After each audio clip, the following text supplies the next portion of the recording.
Hi everybody, Tom here from BBC Learning English.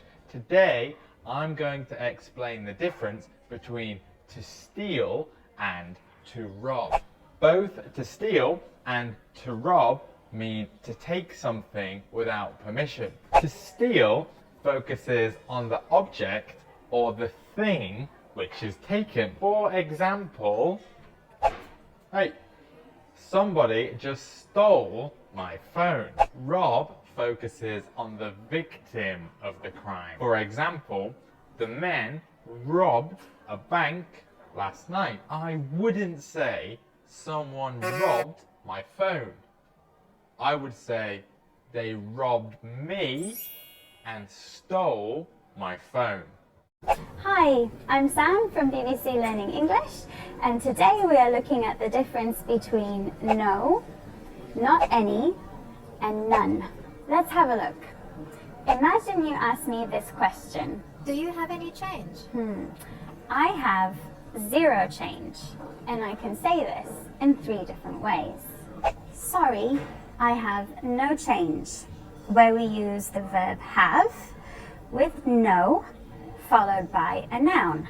Sorry, I don't have any change, where we use the negative don't followed by the verb, followed by any, followed by the noun.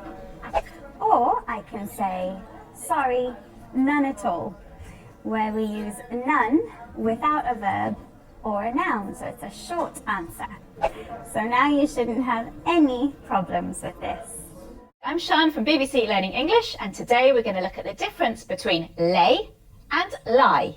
So lay always has an object, and it means put something or someone down carefully, normally in a flat position. When I eat, I lay a cloth on the table. You can lay a baby in a cot.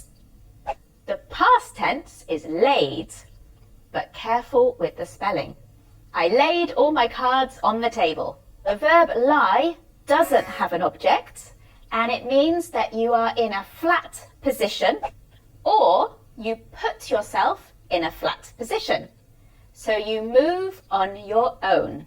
Tonight I want to lie on the sofa and watch a film. But be careful. Now the past of lie is lay. Yesterday, I lay on the beach and read my book.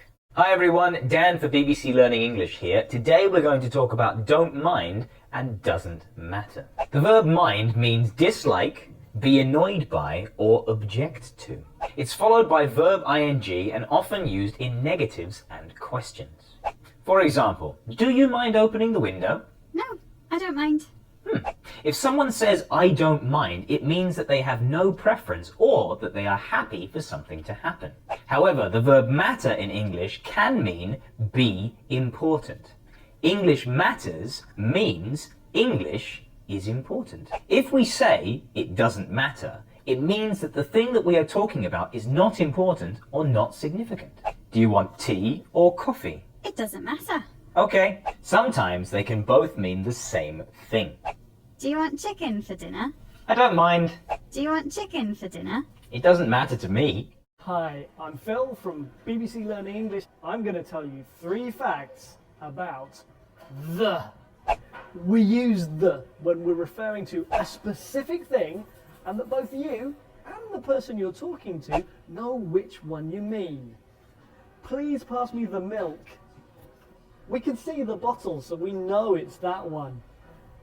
Number 2, we don't use the when we're talking about something in general. For example, I love chocolate. Number 3, we don't use the when it doesn't matter which thing we're talking about. We usually use a or an here. Give me a cup of tea. I don't care which cup, any cup will do. Hi, I'm Georgina from BBC Learning English. Do you ever wonder about the differences between next, the next, and nearest? Next means immediately after this one and is often used with day, week, month, or year. I go on holiday next Tuesday. I'll start my diet next week. The next means the period of time starting from now. The next 2 weeks are very busy. It'll be cold for the next few days. Nearest means the closest to something or someone in distance. The nearest bus stop is over there. I think we should stay at Susie's. She lives the nearest to the airport. Right, I'm off to the nearest cafe to get a coffee. Bye! Hi everyone, welcome back to English in a Minute. Peep, peer and glimpse are all verbs of sight that mean look at something, but are used in different situations. Let's look at some examples. My friend peeped at my test answers. This verb means to look at something quickly and secretively.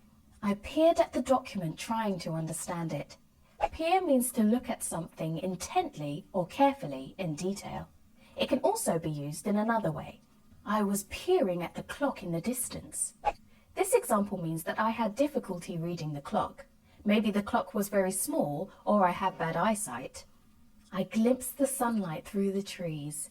Glimpse means to see something for a short time or to only see part of something. We often use glimpse as a noun with the verb catch. For example, I caught a glimpse of Phil as he left the office. Bye everyone! Hello again everyone, Tom here for BBC Learning English. Today I'm going to explain the difference between what and which in questions. What is used to ask a question which has a lot of possible answers. Consider the question, what do you want to eat for lunch? Here there are no choices to limit your reply. You could choose anything you want. We use which when we have options to choose from. So here we have two choices, a sandwich and a melon. So I can say, which do you want to eat? The sandwich or the melon? Now, next time you need to ask a question, you'll know which word to use.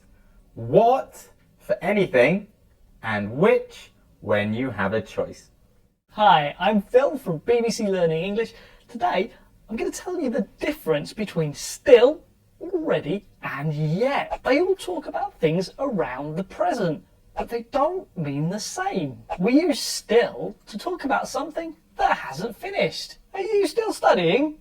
Let's go out. We use already to talk about something that has finished, and maybe we didn't think it would have by now. She's already finished work. She's gone home. We use yet in questions and negatives to talk about things that haven't happened, but we think they will. Haven't you left yet? You'll be late. So just remember, things that are still happening haven't finished. Things that have already happened have finished. And things that are yet to happen haven't started. Are you still watching? Have you learned this yet? You remember it already? Fantastic.